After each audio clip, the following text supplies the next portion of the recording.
Well, hello Philippines and hello world. My name is Danise Tañac, and today in this video I am going to teach you something that will be probably very useful for you in the near future, or probably today if you really need it now. So before I get on with my presentation, I would then again like to introduce myself again. My name is Danise Tañac, and a little information about me is that I am a citizen of the Philippines. Currently, I am a college student studying at Andres Bonifacio College, taking up Bachelor of Secondary Education, major in English. So this presentation is actually like a training ground for me to hone my English speaking skills. So yeah, I am actually hitting two birds with one stone. So let's have enough of the chit chat and let's get on with the presentation. So what I'm going to talk about, guys, in this presentation is all about the verbal aspect of communication. And this is brought to you by yours truly, Danise Tañac. So, as we all know it, guys, there are actually two types of communication. So we have the verbal communication and non-verbal communication. In this video, I'm going to talk about the verbal aspect of communication and what it entails. So that will be the things that I will be talking about. So now let's proceed. So you may be wondering, what is the verbal aspect of communication? So now, the verbal aspect of communication, to put it simply, makes use of words in communicating. So you're using words in conversing with someone. Like for example, what I'm doing now, I'm talking to you, I'm using words, I'm speaking. That is the verbal aspect of communication. But it is not only limited to that, like I'm speaking, I'm talking, okay, that's verbal aspect communication. No, it actually like entails other things. So in this video, I'm going to talk about all of those things.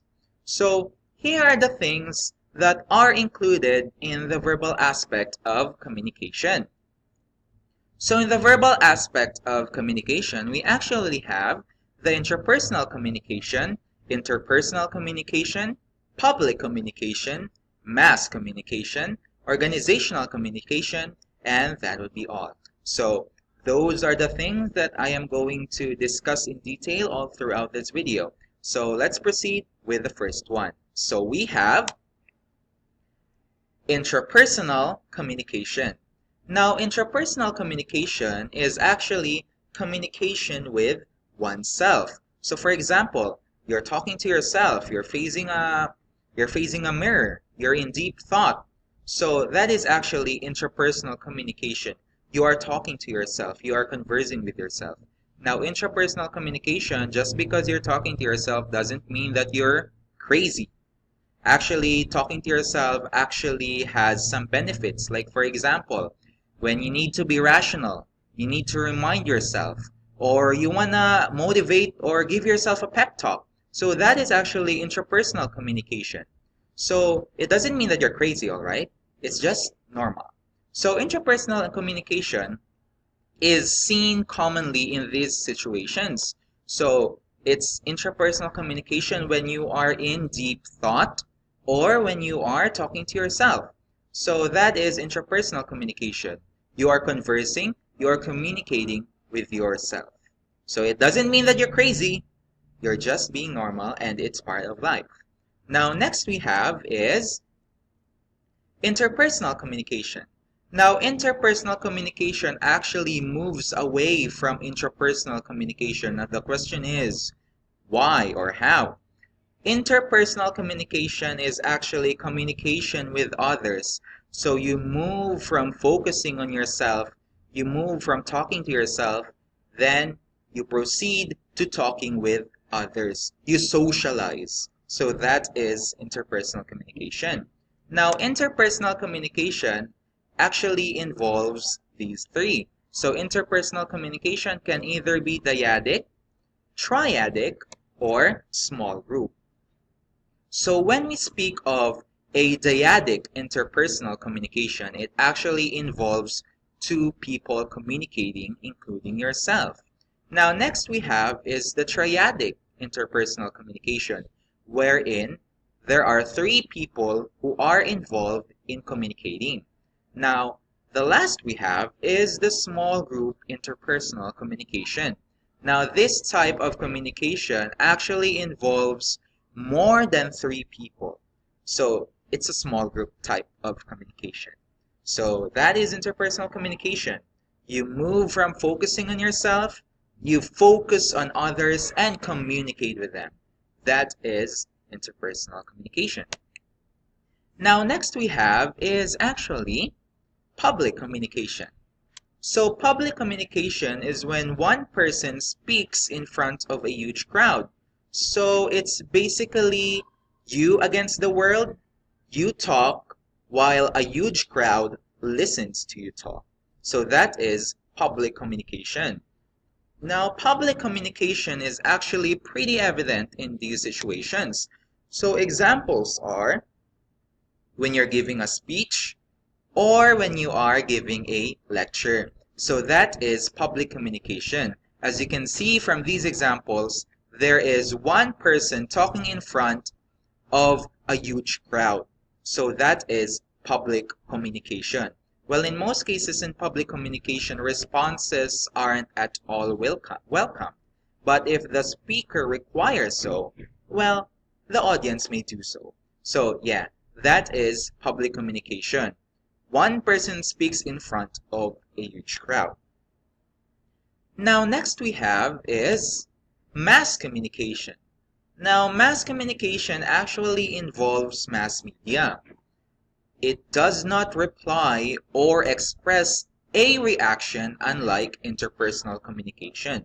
So in order to prove this point, here are some examples where mass communication is actually utilized. So we have newspapers, television, magazines, and the social media, of course. So all of these are mass communication because they are mass media.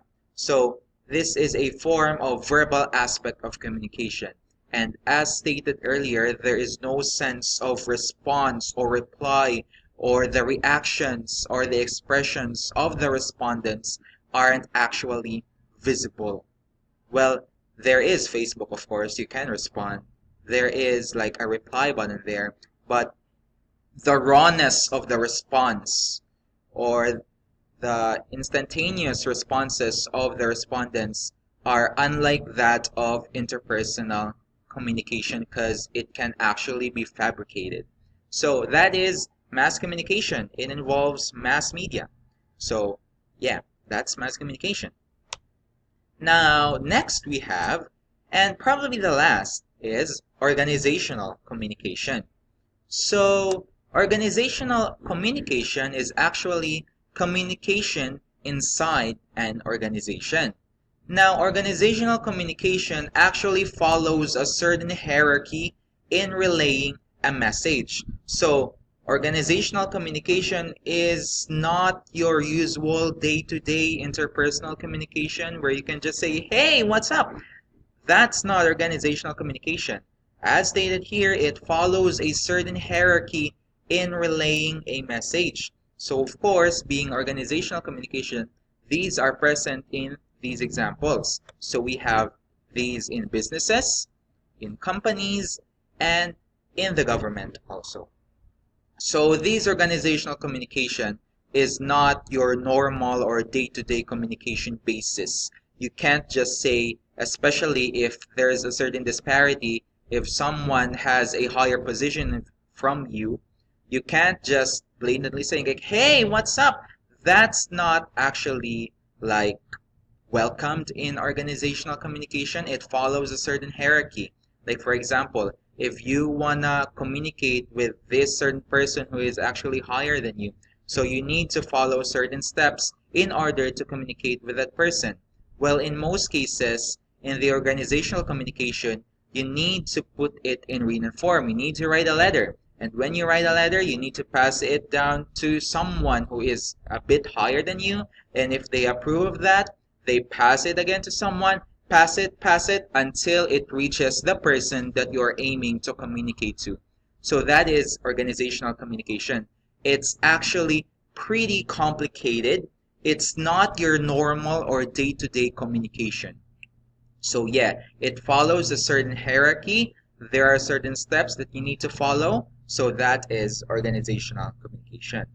So, well, that would be all for my presentation. Thank you so much for taking your time off your busy schedule just to watch this video. I really appreciate it. Thank you very much for watching. And I hope that you have learned something. Now, there are some cases that I may have missed to explain something. Well, I'd be really happy if you could supplement that for me. It would really benefit me and those viewers out there. So thank you again. Thank you very much for watching. I hope you enjoyed this video. So once again, my name is Danise Tañac, and I am signing off.